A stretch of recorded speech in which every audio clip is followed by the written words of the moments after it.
मैं क्या आज से एक्सरसाइज शुरू करूंगा, नहीं कल से एक्सरसाइज शुरू करूंगा, परसों से शुरू कर लूंगा।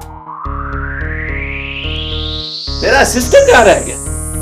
उसको बोला भी था मेरा शो शुरू होने से पहले गेस्ट आ जाना चाहिए। आखिर मेरी भी कोई इज्जत है।